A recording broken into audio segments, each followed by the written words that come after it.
스가랴 7장 말씀입니다. 7장과 8장은 한 베델 사람이 질문한 것에 대해서 하나님께서 네 가지로 답변한 그런 말씀을 기록한 것입니다. 그리고 이 시점이 조금 바뀌었는데 앞서서 이제 6장까지 8개 환상을 하나님이 스가랴에게 보여주시고 그 의미를 해석해 주셔서 스가랴가 그것을 전하였는데 이제 7장부터는 그때로부터 약 2년이 지난 뒤에 일어난 일입니다. 한 베델 사람, 베델은 이스라엘의 한 도시지요. 그래서 이스라엘의 어떤 한 사람이, 그러니까 이스라엘을 대표하는 것이죠. 한 사람이 제사장과 선지자들을 찾아와서 질문을 하는 것입니다. 그 질문의 내용은 내가 이 70년 동안 포로 생활을 하는 그 기간 동안 열심히 금식을 했다, 그런 내용입니다. 금식을 했는데 이제도 계속 해야 될까요? 이런 이제 질문이죠. 그 질문의 내용이 3절에 나와 있는데 3절을 한번 같이 읽어보겠습니다. 만군의 여호와의 전에 있는 제사장들과 선지자들에게 물어 이르되 내가 여러 해 동안 행한 대로 5월 중에 울며 근신하리까 하매, 이렇게 금식을 계속 해야 될까요? 라고 질문하는 것이죠. 그런데 이제 이 질문 이 질문은 뭔가 자랑하려는 듯한 그런 태도도 보이고 있습니다. 내가 여러 해 동안 행한 대로 할까요? 뭔가 그런 느낌을 우리가 받죠. 그리고 이게 이제 진실된 어떤 금식이 아닐 수 있다 하는 것도 우리가 생각할 수가 있는데, 왜냐하면 하나님의 답변을 보면 답변이 그렇게 좋은 답변이 아닙니다. 뭐 칭찬의 답변이 아니고, 여기에 보니까 하나님이 그 금식이 나를 위한 금식이냐 너를 위한 금식이냐 이렇게 되묻고 계시기 때문에 그렇습니다.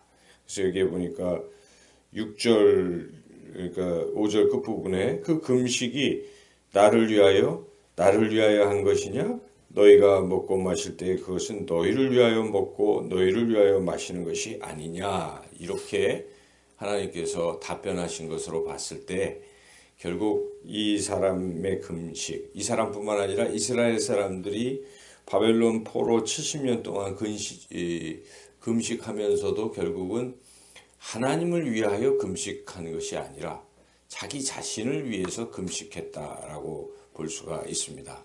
하나님은 그런 것을 기뻐하지 아니하신다 하는 것입니다. 자기를 위한 신앙생활. 그러니까 우리가 신앙생활을 해도 자기중심적 신앙생활이 있습니다. 뭐든지 나를 위해서 내가 교회 나가는 것이고, 나를 위하여 봉사하는 것이고, 나를 위하여 전도하는 것이고, 나를 위하여 뭐 하는 것이고, 이게 참 문제인 것이죠. 여기서 탈피해야 됩니다. 올바른 신앙은. 그래서 우리 예수님께서 제자들에게 너희가 정말 나를 따라오려느냐? 자기를 부인하라고 틀림없이 말씀하신 것입니다. 자기를 부인할 줄 아는 신앙이 이제 제자도의 완성이기도 한데 이게 잘 안 되는 것이죠. 그래서 사도 바울은 그게 됐죠. 갈라디아서 2장 20절에서 고백할 때 내가 그리스도와 함께 십자가에 못 박혀 죽었나니 이제는 내가 사는 것이 아니오라고 말씀하는 것입니다. 그게 신앙의 요체인 것이죠. 그런데 이 신앙이 자꾸 자기가 살아나면 안 된다는 것입니다. 자기를 죽이는 것이 신앙입니다. 우리가 온유함과 겸손함과 그런 그 요체가 무엇입니까? 겸손은 자기가 잘났다고 생각하지 않는 것 아니겠습니까? 자기가 죽는 것입니다. 온유도 자기가 뭔가를 이렇게 자기 이익을 위한 거나 자기 주장 그런 것이 아니잖아요. 다른 사람들, 타인들을 이렇게 너그럽게 받아들이는 이런 것들이 아니겠습니까? 그래서 결국 성령의 중요한 열매들의 그 내용들이 결국 자기를 위한 게 아닙니다. 고린도전서 13장에서도 사도 바울은 사랑이 무엇인가? 사랑은 자기 유익을 구하는 것이 아니다. 이렇게 분명하게 말씀하지 않았습니까? 그래서 우리가 자기를 죽이는 것, 자기가 자꾸 사라지는, 그리고 하나님만이 드러나는, 이게 신앙생활입니다. 사도 바울이 로마서 고린도전서 10장 31절에서 분명히 이 말씀을 그대로 인용한 것 아닙니까? 뭐라고 했습니까?